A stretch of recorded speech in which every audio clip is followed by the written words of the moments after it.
Estamos de regreso. Estoy fijándome acá en el pie de pantalla. 27 grados 2 décimas. No está mal, No está mal. Está calentito, por supuesto. A ver, para no desentonar, está calentito el ambiente político, el ambiente económico. Esta tarde, finalmente pasadas las 5 de la tarde, va a dar el esperado paquete de medidas el ministro de Economía de Nación, Luis Caputo. No vamos a hacer predicciones respecto de las medidas, pero sí podemos hablar acerca de este marco político-económico que ratificó el presidente Javier Milei hace menos de 48 horas, el pasado domingo. Y para entenderlo, qué mejor que acudir a una especialista como es Lucila Abelín. Bienvenida, Lucila, un gusto recibirte como siempre. Muchas gracias, Daniel. Muchas gracias por la invitación. Hice la aclaración porque, bueno, no te vamos a pedir adivinación, no sos astróloga. No. Claro, pero sí nos podrás permitir entender en qué consiste este modelo,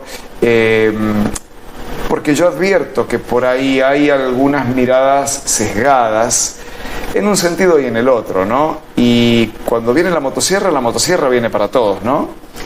Sí, bueno, en esto te agradezco la introducción porque creo que hay que ser muy cautelosos y muy tranquilos, digamos, hasta tanto no conozcamos bien el paquete de medidas, cómo se va a aplicar, en qué tiempos. Si bien el presidente ya anunció que van a ser probablemente medidas de shock, no sabemos en cuánto, ¿no? Claro. Sí, la orientación creo que está dada, creo que la dio durante toda la campaña e incluso durante su discurso de asunción, ¿no? Va a ser una política, como él lo mencionó, que inevitablemente va a ir hacia el ajuste, ¿no?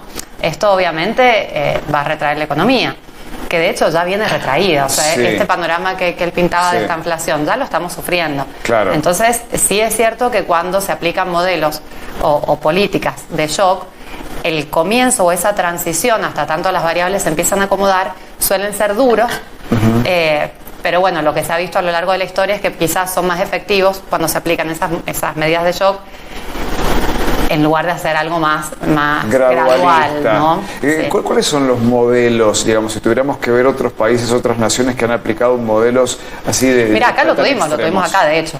O sea, cuando se aplicó la convertibilidad, te doy un ejemplo, ¿no? Eso fue una política de shock. Es una política de shock. Claro. Pero eliminás... diferida, ¿no? Porque pasó el primer año de gobierno de Menem, está bien, pero me refiero no de shock en cuanto asumen y lo hacen, sino de shock en cuanto a la política. Se aplica y es una política totalmente disruptiva en cuanto al modelo que está vigente en ese momento, ¿no?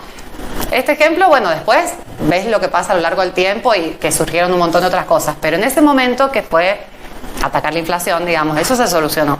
Entonces a eso vamos cuando nosotros decimos políticas de shock, ¿no? En este caso, vos decís, bueno, vamos a ir a un recorte del gasto que parecería que va a ser muy importante en términos de PBI. ¿Cuáles van a ser las consecuencias de eso? Bueno, hay que ver dónde se recorta, hay que ver qué pasa con el tipo de cambio. El tipo de cambio, o sea, probablemente tenga impacto inflacionario, muy probablemente tenga impacto inflacionario, casi inevitablemente, te diría, va a tener impacto inflacionario, pero también va a dinamizar otros sectores. Entonces hay que ir viendo, ejemplo, todos los sectores exportadores. Ya se está hablando de un tipo de cambio mejor, digamos, al que tienen ahora, ¿no? Que diría 80-20. El que venían pidiendo. Sí, que de hecho, bueno, ahí tenemos todo un tema, ¿no? Nosotros tenemos faltante de dólares, pero en gran parte porque el dólar hoy no es competitivo también. Claro. El oficial estamos hablando, ¿no? Claro. Entonces, bueno, esas son brechas que hay que ir cerrando. Inevitablemente, a ver, esto creo que más allá de quien hubiese asumido la presidencia, esto era algo que tenía que pasar porque era insostenible en el tiempo, ¿no? Entonces, bueno, hay que ver a dónde lleva el dólar, cuánto pasa inflación, en qué medida pasa inflación, que son las cosas que de última nos van a afectar, digamos, a nosotros. A lo que voy, con esto te cierro. En la medida en que se empiecen a dinamizar esos sectores, hay que ver en qué velocidad lo hacen, ¿no? Claro. Bueno, todo eso también va a empezar a relajar, entre comillas, el plano externo, digamos, ¿no? O sea, en la medida que empiezan a entrar dólares, que todo eso se vaya acomodando. Las famosas reservas. Las famosas reservas, sí. Eso le va a dar poder de fuego al central también. Claro. Y eso te va a permitir levantar. Estoy hablando todo en suposiciones, ¿no? Porque acá también hay que partir de la base de que Milei prometió dinamitar el Banco Central. Sí, eso yo lo tomaría con pinzas. Yo no creo que eso sea viable hoy. De hecho, no sé si será viable. O sea, yo creo que ahí va a jugar mucho lo que pasa en términos políticos más que económicos. Sí, vos pensás que hoy necesita en ambas cámaras negociar. Sí. O sea, él no tiene la posibilidad de este tipo de medidas, de eliminar el Banco Central. Necesariamente tiene que pasar por el Congreso. Hay un montón de leyes que hay que modificar. Entonces eso sin poder, digamos, político no lo veo viable, al menos en el corto plazo no lo veo viable. Claro. Entonces, bueno, yo creo que quizás muchas de las medidas que se anunciaron como en el corto plazo, necesariamente, si se llegan a llevar adelante, van a ser en un término mucho más largo porque también va a tener que construir poder político. Claro. O sea, siempre la economía termina estando por debajo de la órbita de la política, ¿no? Sí. Y viceversa, con economía, con digamos, variables positivas económicas, construir poder político, como son las dos caras. Sí, pero las decisiones siempre vienen de los cargos políticos. Absolutamente. Digamos. Entonces es como que es inevitable construir ese poder político. Y eso me parece a mí, ¿no? Eso va a hacer que las políticas se moderen. Claro.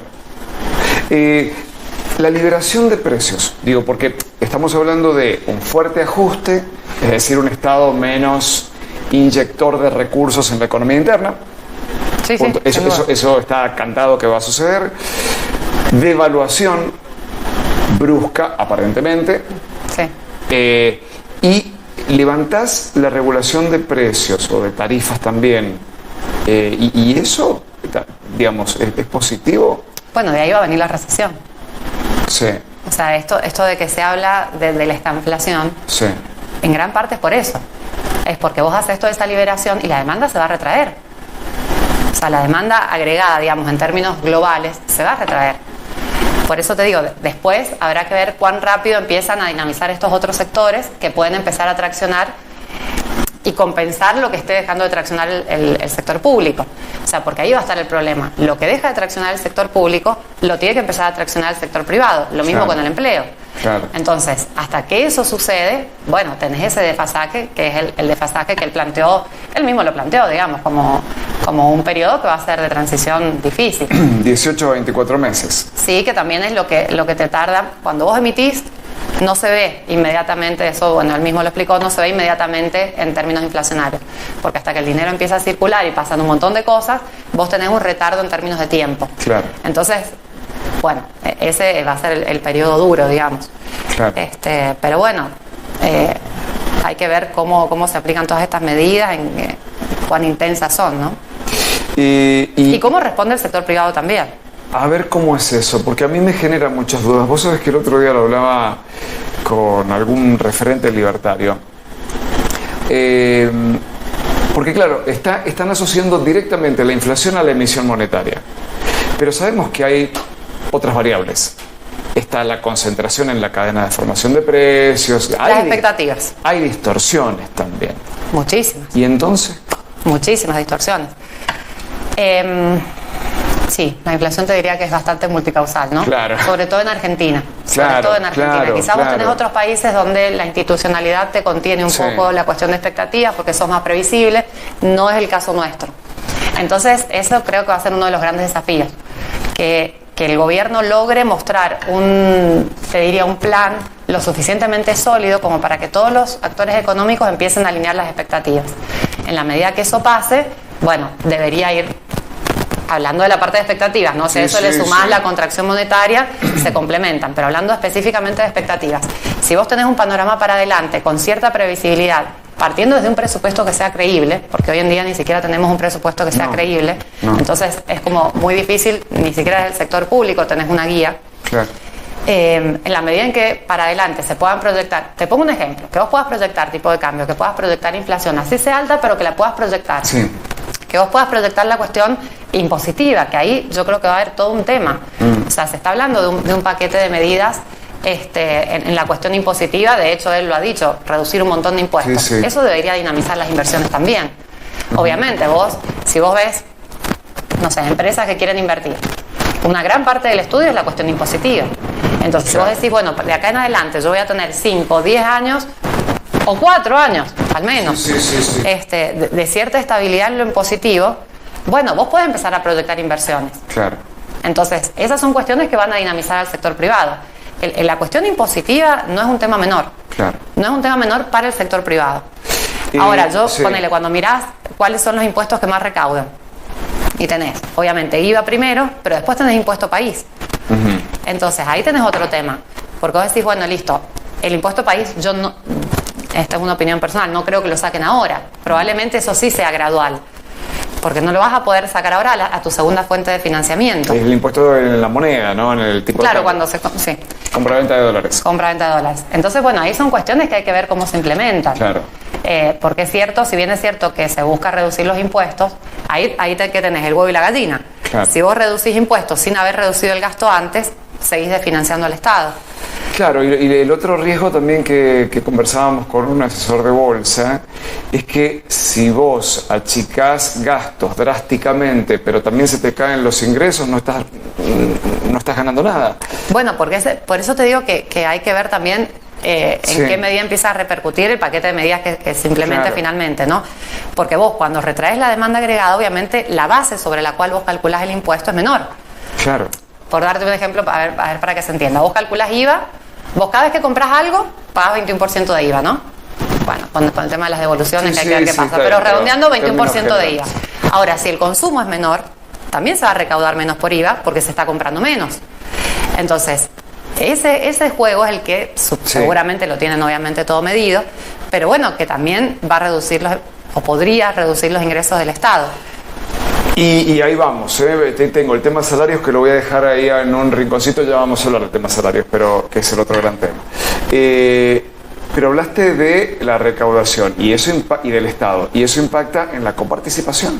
Absolutamente. Bueno, de hecho, viste que están pidiendo... Eso, digamos, viene un momento complejo para los gobernadores, ¿no? Sí, sin duda, sin duda. Bueno, de hecho, cuando se elevó el piso de ganancias es coparticipable. Entonces, bueno, eso también redujo el ingreso a las provincias. Ahí tenés otro punto de negociación. Uh-huh. Entonces, ahora también se va a abrir un panorama con los gobernadores y cómo van a hacer esas negociaciones políticas. Entonces, yo creo que está todo por verse. Hoy en día sería como muy difícil decir, bueno, ¿qué es lo que va a pasar? Menos recaudación, menos coparticipación y los salarios. De hecho, creo que todas las provincias están empezando también a revisar sus presupuestos. Sí, lo hemos visto ayer Orrego, ¿no? Pero también he visto ayer noticias de Poggi en San Luis. Sí, Tucumán también. O sea, son muchas las provincias. Puyaro en Santa Fe. Están todos en la misma. Ahora, decíamos el tema de salarios, ¿no? Digo, porque vos vas a tener una inflación agravada, con una caída de la actividad, y entonces, digamos, ¿cómo se discuten salarios en ese contexto, no? Bueno, habrá que ver qué pasa con el tema paritarias y todo eso. Según el presidente, digamos, vino diciendo durante toda la campaña, el ajuste lo iba a pagar la política y no... Sí, pero vos sabés que... Y no, bueno, a lo que voy es que veremos si se habilitan las paritarias, digamos, tal cual vienen ahora, siguiendo inflación, ¿no? Sí. Eso es un tema que hoy no... Es adivinación. Sí, no lo podríamos saber. Lo que sí, la inflación, bueno, va a subir. Sí. Con lo cual, si los salarios no se van actualizando en la misma medida, ya sabemos que el poder adquisitivo va a caerse. Sí. Y es posible que suceda. Eso lo digo yo. Es posible que suceda, que el salario real caiga. Sí, y habrá que ver también cómo se maneja con todos los gremios, ¿no? Claro. ¿Cuál va a ser la relación que tenga el presidente o el equipo económico con los gremios? Claro. Eso también es un tema abierto, ¿no? Sí. No sé si han habido eso, esto lo desconozco, no sé si ya han habido negociaciones previas, no lo sé. Pero bueno, ese va a ser también un gran tema, ¿no? Las variables económicas, digo, de los mercados, ¿no? La bolsa y demás, esto ha acompañado. Desde el 19 de noviembre en adelante han habido como gestos de los mercados, ¿no? Sí. Porque de hecho, suponete, vos miras acciones de empresas argentinas, ¿no? Sí. Bueno, a ver, en la medida en que se abra la economía, se supone que para las empresas debería ser positivo. Claro. Y eso es lo que reflejaron también los valores de las acciones. Uh-huh. Entonces, de nuevo, todo mirando un mediano plazo, ¿no? Sí. O sea, esto, cuando vos compras una acción, bueno, estás mirando qué esperás que pase de acá en adelante, ¿no? Lo mismo con los bonos. Bueno, acá con el tema de deuda argentina hay otro gran tema que hay que ver cómo se termina de resolver, porque vos tenés un montón de bonos que están atados a inflación también, claro, y que están atados a tipo de cambio oficial, claro, también, claro, todos los dólar link. Claro. Entonces, en la medida en que sube el dólar, o que se libere el dólar oficial, también se incrementa la deuda que tiene que afrontar el país. Hay una cantidad de versiones publicadas en redes sociales, no vamos a mencionar ninguna, pero es un mar de conjeturas de que van a especificar ahorros en dólar, mira, un montón de cosas, pero hasta que no salga de boca de Caputo. Yo creo que en eso tenemos que ser súper prudentes, y esperar, bueno, cuáles son las medidas que finalmente se apliquen. Yo creo que hoy en día no podríamos dar un diagnóstico sin saber qué es lo que se va a hacer con todo eso. Absolutamente. O sea, me parecería hasta irresponsable. Entonces, bueno, hay que esperar el paquete de medidas, hay que ver cómo van a afrontar el tema de deuda, tanto la interna como la externa, hay que ver qué pasa con las negociaciones con los organismos internacionales también. Bueno, creo que hay mucho por empezar a resolver. Y hay un último factor, leía esta mañana, creo, es que el déficit actual está en algo de 6 puntos del Producto Bruto. Sí. 6 puntos, ¿cuánto es en plata eso? Mucho. Es como, claro, yo pensaba, terminé dudando, ¿viste? Porque yo estudio, me fijo los números, no me entra en la cabeza 11.000 billones de pesos. De pesos. ¿Puede ser eso? Sí. Es que no sé cuánta plata es, ¿viste? Sí, por eso se mide en términos de PBI, digamos. Claro, porque es imposible. Porque vos lo ves en relación a la producción del país, al valor de la producción. De todas maneras es mucho, estamos por fuera, obviamente, de lo acordado con el fondo. Claro. Entonces, bueno, también ahí vamos a tener una renegociación, yo creo, que va a ser importante, ¿no? Claro. Va a ser importante. Porque además este año tenemos vencimientos también fuertes. Sí, con en el el fondo. 24, digamos. El 24, sí, claro. Sí. Este año para mí es 24. Claro, sí, en el año que viene. Ya estoy viviendo en el 24. Sí. Sí. Hay fondos, bueno, y la deuda que ya está, ¿no? Sí. Bueno, lo que se habla de la bola de las LELIQs, pero no solo LELIQs, los bonos, o sea, hay un montón de cuestiones. Sí, que para ser atractiva la inversión en pesos, el único gancho, el único anzuelo era ofrecer tasa. Era ofrecer tasa, era ofrecer, bueno, esto que decimos, atado a inflación, atado a dólar. Entonces, en la medida que esas variables se mueven, impacta también en deuda. Así que, bueno, eso habrá que ver cómo lo terminan desarmando. Sí. Lucila, un placer como siempre, ¿eh? No, muchas gracias. Muchas gracias. Lucila Avelín, que nos ha ayudado a prepararnos para los anuncios de esta tarde de parte del Ministerio de Economía, Luis Caputo. Pausa, ya volvemos.